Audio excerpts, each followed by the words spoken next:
Fargo, the new virtual assistant from Wells Fargo, makes banking faster and easier. Like this. Fargo, what's my checking account routing number? And this. Fargo, turn off my debit card. And this. Fargo, what did I spend on groceries last month? And that's just the beginning. Do you, Fargo? You can. In the Wells Fargo mobile app. Learn more at wellsfargo.com/getfargo. Terms and conditions apply. Your mobile carrier's availability and message and data rates may apply. Wells Fargo Bank, N.A., member FDIC.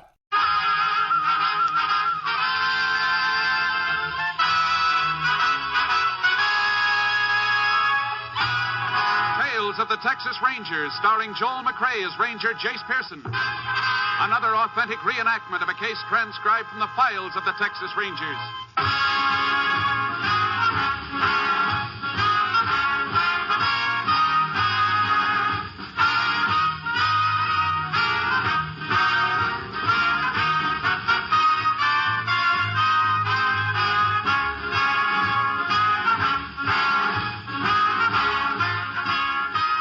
Dates and places in the following story are fictitious for obvious reasons.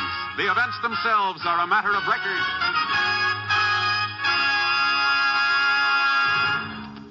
Tomorrow, from the Windy City, NBC, the national broadcasting company, begins its coverage of the Republican National Convention. More than 300 experts in their fields will be on hand to bring you every important news event of the next week. Yes, tomorrow is the big day. NBC has been preparing for this convention coverage for almost a full year. With tons of valuable equipment at their disposal and years of news experience behind them, men like H.V. Kaltenborn, John Cameron Swayze, Richard Harkness, W.W. Chaplin, and hundreds of other nationally known newsmen will see to it that you at home will be able to attend the Republican Convention on NBC. You'll be closer to the activity than many of the people at Chicago's International Amphitheater, for NBC will take you to the convention floor, to smoke-filled rooms, and to news studios built especially for convention use. Yes, NBC, with more personnel than any other network, will be your best bet for convention coverage. You'll hear all the news first on this station. Now, the Texas Rangers.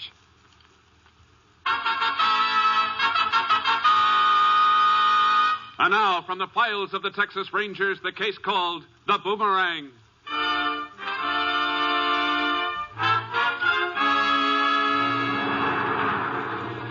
It is late afternoon on a Thursday in May, 1937. Several miles north of Catonsville, Texas, a car containing two middle-aged women pulls up in front of a shanty on a rundown farm. He's here, all right. There's his horse and buggy. I'll ride back with him, Ruthie. All right, Ethel. Thanks for driving me over. Don't mention it.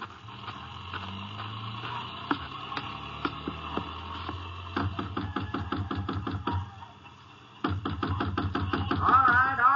Don't break it down. I'm coming. Oh, Mrs. Hadley. What do you want? Is my father in there? No, he ain't. Don't lie to me. That's his buggy. I said he ain't around. Now get out of here. Don't tell me what to do, Sam White. I'm coming in to get my paw. You take one step inside my place and I'll bust you in the teeth. What? Why, when my Harry gets back from his sisters, we'll see who gets busted in the teeth. Your husband ain't going to do nothing to me. Oh, no? Oh, no. Harry's just as tired of your nagging as your pa is. Oh. He only went to Oklahoma to get away from you for a couple of weeks. That ain't so. Now, you tell my pa to come out of there. Why don't you get on your broom and fly off my property? You're just asking for trouble, Sam, and you're gonna get it. Pa! Got you, Ethel? Are you out back? Yes.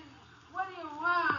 I'm taking him home, and he ain't never coming here again. Why don't you ask him if he wants to go? He don't belong around no filthy, sloppy pig like you. The way I live's none of your nosy business. Hey, Roscoe, the warden's come to take you back. What's the matter this time, Ethel?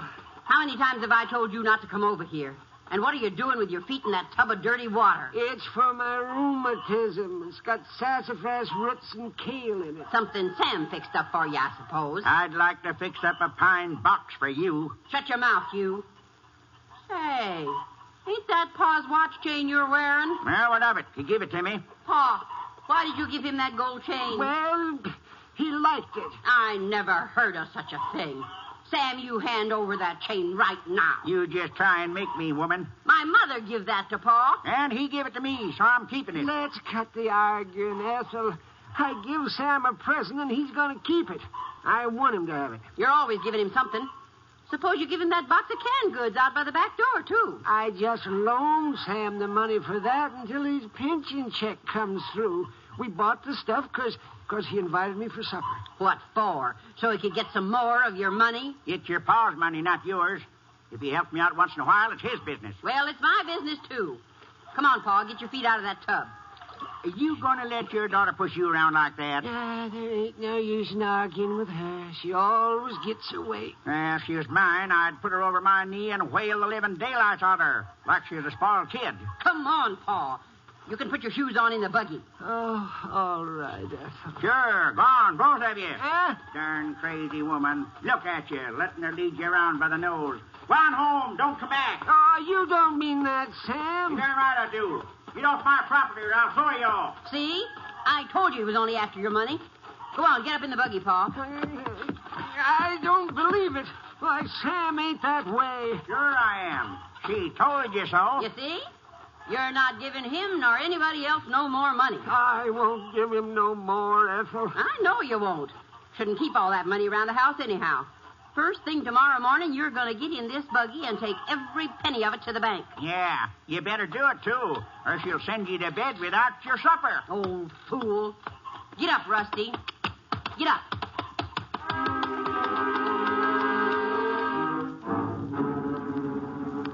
At 3:30 the following afternoon, Mrs. Hadley went to the office of Sheriff Nielsen and reported that her father, Roscoe Kreider, was missing.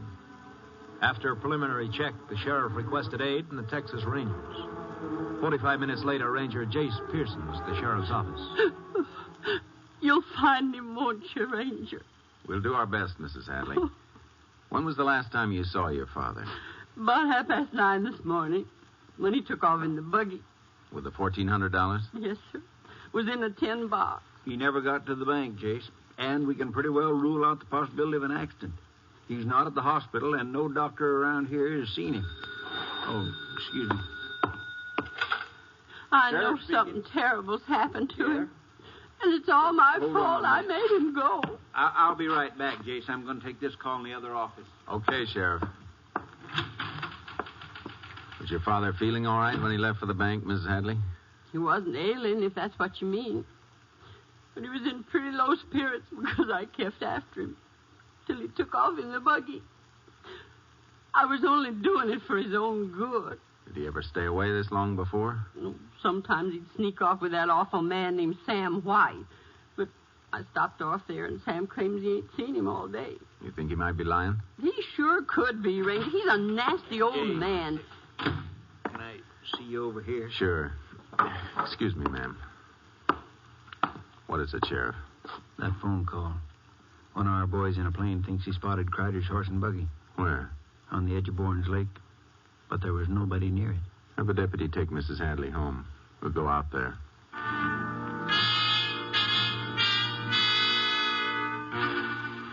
We drove out to the lake. The horse was grazing about 50 feet from the unhitched buggy.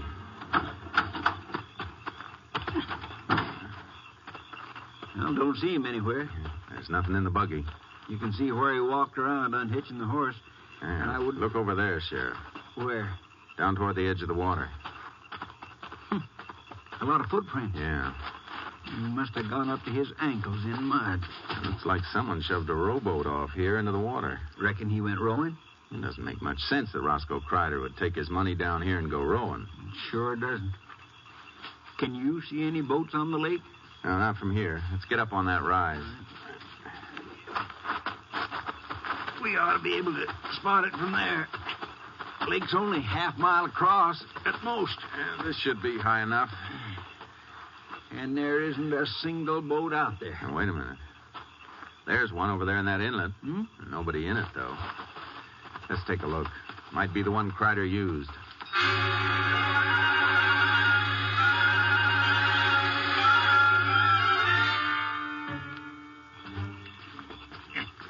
Fine place to leave a boat. Yeah.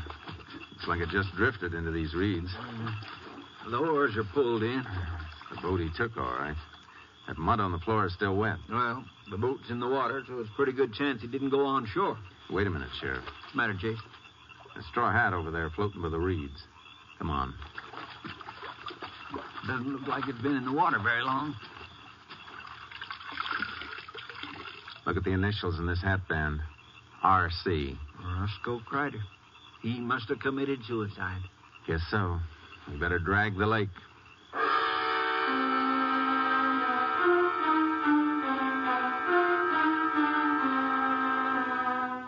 We told Mrs. Hadley the news. She broke down and bitterly blamed herself for her father's death. She felt she'd driven him to it by being too hard on him. I called headquarters for aid, and at dawn the following morning, a crew started dragging the lake. The sheriff and I circled the shore on horseback to see if the body had been washed up.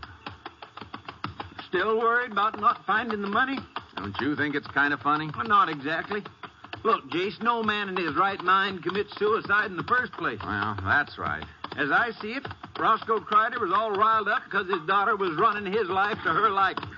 If he was mad enough to kill himself, I think he'd be sore enough to take his money to the bottom with him. Maybe so. I can't see why he wanted to destroy $1,400. After all, Mrs. Hadley wasn't after his money. She was only trying to help him in her own way. I'm almost willing to bet we'll find that money on the end of a grappling hook. We'll see. Whoa, Charlie. Hold it, boy. See anything, Jace? No. Just like to check under that pier. It's a good place for a body to get wedged in. Well, you better be careful. This old pier is rotten clean through. Not safe to use anymore. Uh-huh. Couple boards missing. You can see straight down to the piling. Yeah. Let me take a look. See anything, Jace? No. It's all clear down here. Let's go out to the end. Sheriff, have any of the dragging crew been on this pier? No, I told them to keep off. Why? There's fresh mud tracks on this planking. Well, I know none of the boys were out here. Looks like these tracks were made by someone who got out of a boat. You mean maybe Roscoe Crider didn't commit suicide? I don't know. We didn't find any suicide note. Besides, what proof do we have that Roscoe Crider wasn't robbed and killed? You think these tracks belong to somebody who killed Roscoe? It's sure possible. Killer could have tried to make it look like suicide by rowing Crider's body out the middle of the lake and pushing it overboard, then landing here at the end of the pier. Yeah, that'd sure explain these muddy tracks. Yeah. Another thing. The wind's been blowing from the southeast for the last couple of days. The boat would float right toward that inlet. That's just where we found it. Maybe you're right, Jace. Maybe it was murder. When we find the body, we'll know for sure. So, now we start looking for a murderer, huh? Uh-huh. And a clever one. Somebody who knew Roscoe Crider was carrying a lot of money. Only two people knew that, Mrs. Hadley and Sam White. That's just what I've been thinking. Let's go pick him up.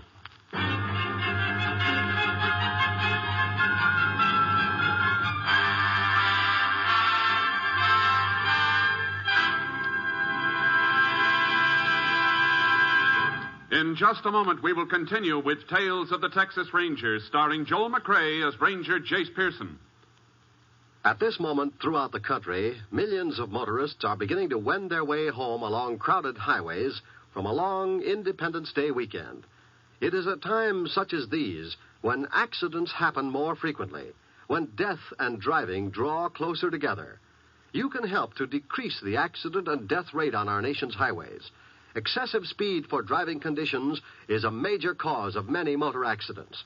Control your speed at all times to keep within the safe speed, not just the legal limit. America's professional truck drivers are taught to drive ahead of themselves and to avoid accidents by seeing them threaten before they can happen.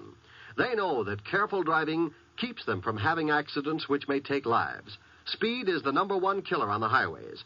So drive carefully today on your way home from an enjoyable weekend, and tomorrow wherever you go in your car. Exercise caution, courtesy, and the golden rule, for the life you save may be your own. Now, Act 2 of the Texas Rangers. We continue now with Tales of the Texas Rangers and our authentic story, The Boomerang.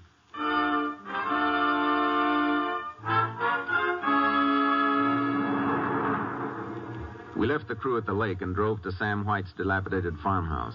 Outside, we saw an elderly woman trying to lead a mule up a ramp into the back of a truck. You want to read further? I wonder who that woman is. Sam isn't married. Probably a neighbor. Howdy, boys. Howdy, ma'am. How come Sam isn't out here helping you with this mule? No, he moved. Come on now, get up here. This here mule's as stubborn as Sam White. When'd he move? Last night, bought all his stock, but this ornery mule of his won't pay me no mind. Get on up there. I'm going to have to take a whip to him, sure as I'm born. Know where Sam went? I got no idea at all. When he come by last night, he had all his stuff piled on a trailer, hooked on back, the old wreck he drives. Believe I know you, do a man? Sure you do, Sheriff. I'm Red Russell's sister, live over near the South Wash. Oh, of course. I didn't recognize you with your hair, Bob. Did Sam say where he was going? Nope, just said, doggone you, mule, now get on up, not down. Come on now, come on. That's it, boy. Land sakes, that was. Would you mind just shoving that ramp and closing the tailgate? Sure, ma'am. Thanks. Now, what was I telling you? About last night. Oh, yeah. Well, Sam said it was an emergency. Had to go away, didn't say why. So he sold me the whole shooting match. Already got the hogs and a couple of Angora goats and some chickens. He didn't even know for sure how many of them he had. And then this here mule. Did he act like he needed money? No, sir, I wouldn't say that. He was satisfied with $42 I give him for the whole batch of stock. Them goats and hogs are worth more than that by themselves. Seems like he wanted to sell out at any price. Are you sure he didn't say anything that would tell where he was heading? Nope, not a single word. I signed over the milk check the dairy give me, and he drove off. Check? Yep. Something wrong? What company issued that check, ma'am? Criterion Dairy. Thanks, ma'am. Come on, Sheriff. Where are we heading, Jace? Criterion Dairy. When that check comes back, we want to know where it was cashed.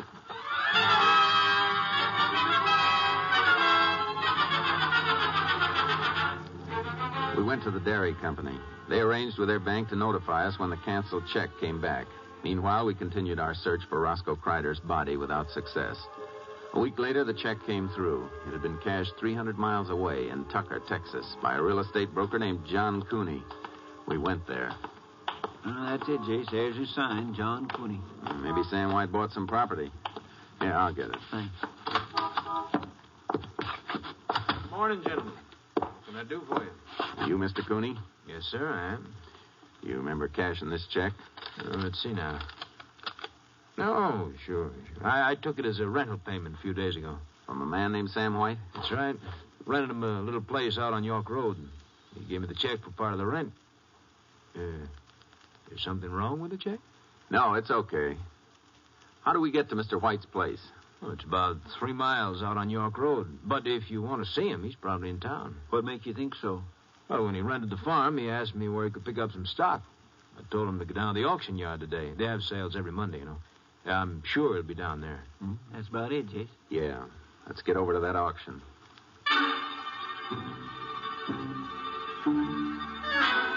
The auction was held out in the open. We moved around the edge of the crowd trying to spot Sam White. You know, we're sure going to have a time finding him among all these people. I just hope he doesn't see us first and sneak out. Why don't we mix with the crowd and wander through it, Sheriff? Okay.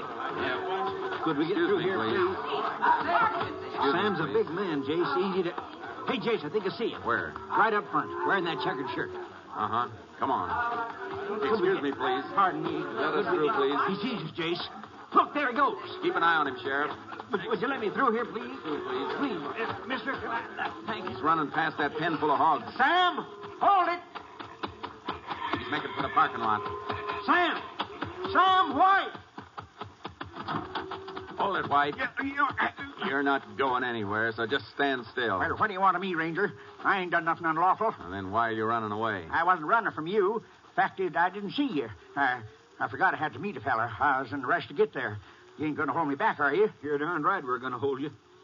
You've got a lot of answering to do. About what?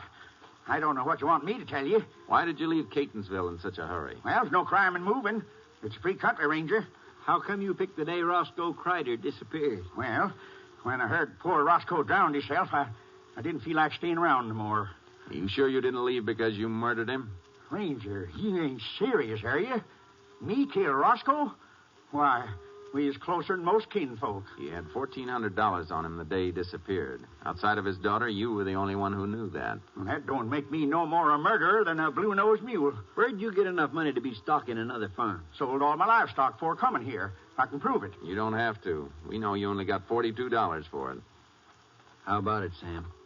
You want to tell us the truth? You're digging a dry well, Sheriff. I wouldn't rob or kill Roscoe, rest his soul, No more than I can fly like a bird. Sam, if we find that money in your house, you're in for a lot of trouble. You know that, don't you? Now, you stay away from our house. There ain't nothing in it to interest you at all. Quit stalling, Sam. We think you murdered Kreider and took his money. You're going to have to prove it. Maybe we will. Sheriff, let's lock him up.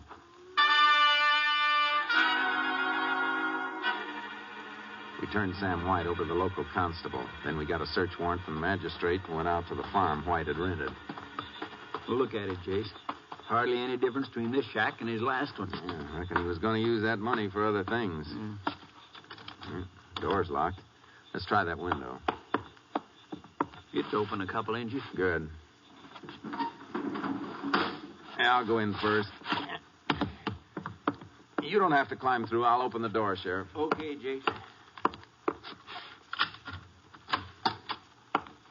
He doesn't have much furniture in here.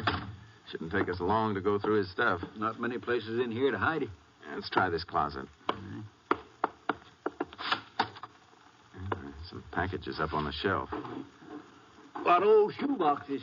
Yeah, here's a tin box. The cover's really jammed on tight. Well, there it is. Neat little stack of bills. Mm-hmm. I reckon this cinches the case. It sure does. Let's show this to Sam White. See what he has to say. Come on. Hey, wait a minute, Sheriff. What is it? You hear that noise? Sounded like it came from that back room. Careful, Sheriff. What? Roscoe.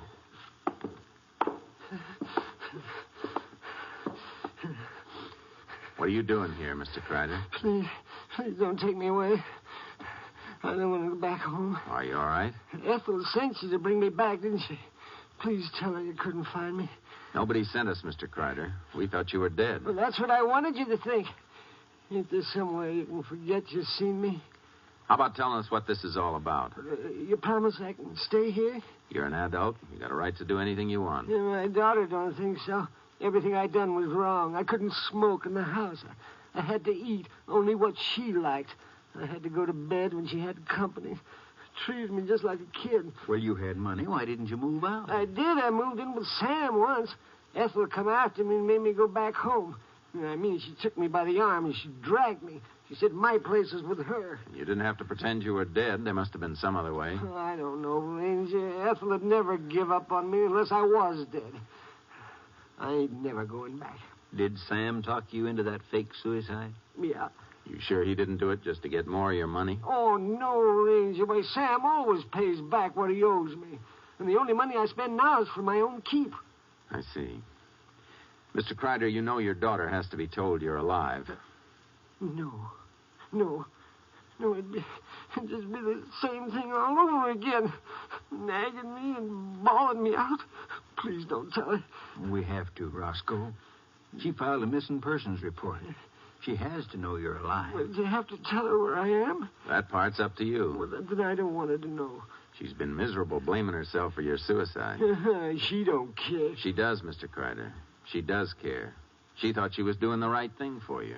She knows now she was wrong. Yeah, not Ethel. She'd never own up to being wrong about anything. If you could see her now, you'd know how sorry she is for the way she treated you. But I wish I could believe that. It'd make me feel a lot happier. You give us a chance to prove it? Well, maybe, but how? You leave that up to us.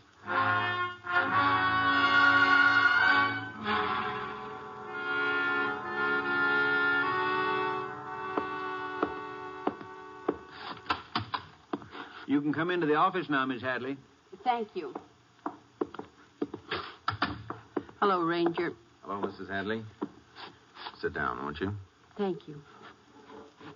The sheriff said you had something to tell me. Yes, ma'am.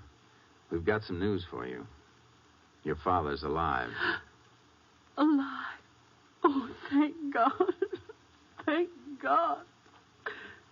Is he all right? He's fine, Mrs. Hadley. Tell me, where is he? That's something we can't tell you. You mean you don't know? We know. Then I don't understand. Why can't you tell me? Because he asked us not to. Oh, he hates me. He hates me that much. No, ma'am, he doesn't hate you. He must. If he didn't, he'd want to see me. Maybe he does want to see you, but he's afraid you'd make him come back and live with you. No, I wouldn't. Mrs. Hadley, your father likes his freedom. I know that now. But I love him so. I thought everything I did was for his own good. I was wrong. Well, we all make mistakes. He'll never forgive me. Now I'll never be able to see him again. Oh, Paul. Excuse me a minute, Mrs. Hadley.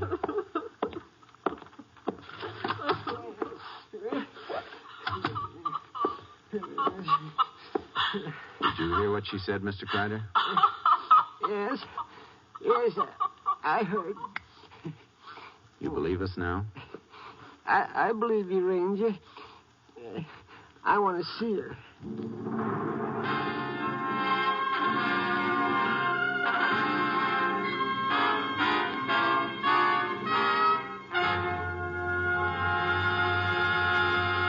In just a moment, we will tell you the results of the case you have just heard. Tomorrow, the Republican Convention begins in Chicago. Gathered in this convention city are more than 300 employees of NBC, all completing last-minute details, so that tomorrow morning you will hear the best convention coverage. Yes, as in every election year since 1928, NBC will be the leader in convention news coverage in 1952. Top news reporters, men like H.V. Kaltenborn, John Cameron Swayze, Morgan Beatty, W.W. Chaplin, and a dozen more, will be on a round-the-clock basis to bring you all the convention news when and as it happens. Through the facilities of the National Broadcasting Company, you will travel throughout Chicago to hotel headquarters, special meeting places, the convention hall itself, and to NBC's special studios built just for giving you top convention coverage. No other network offers you a better way to attend the Republican Convention. Hear every exciting moment on this station of the NBC Radio Network. Now, the conclusion of Tales of the Texas Rangers.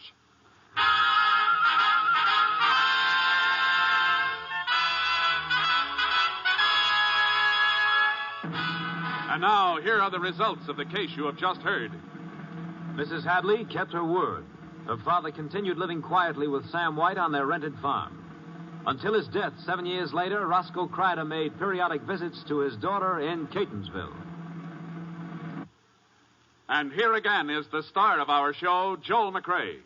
Folks, today is a red letter day for Tales of the Texas Rangers. It marks our second anniversary on the radio.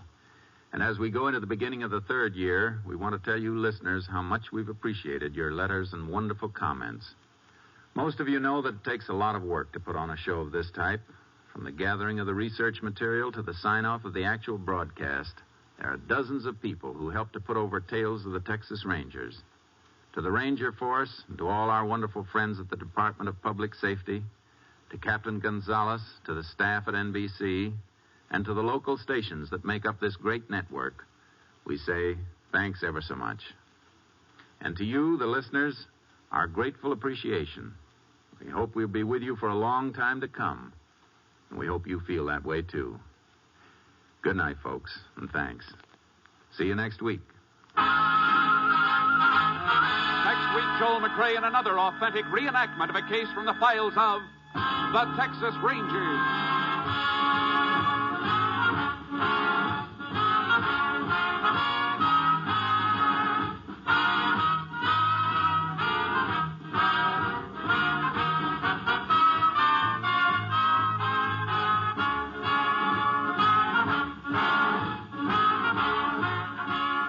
Joel McCrea is currently seen in San Francisco Story, a Warner Brothers release. The cast included Tony Barrett, Elizabeth Slifer, Ralph Moody, Howard McNair, Parley Bear, and D.J. Thompson. Technical advisor was Captain M.T. Lone Wolf Gonzalez of the Texas Rangers. This story was transcribed and adapted by Bernard Ederer, and the program was produced and directed by Stacy Keach. Hal Gibney speaking.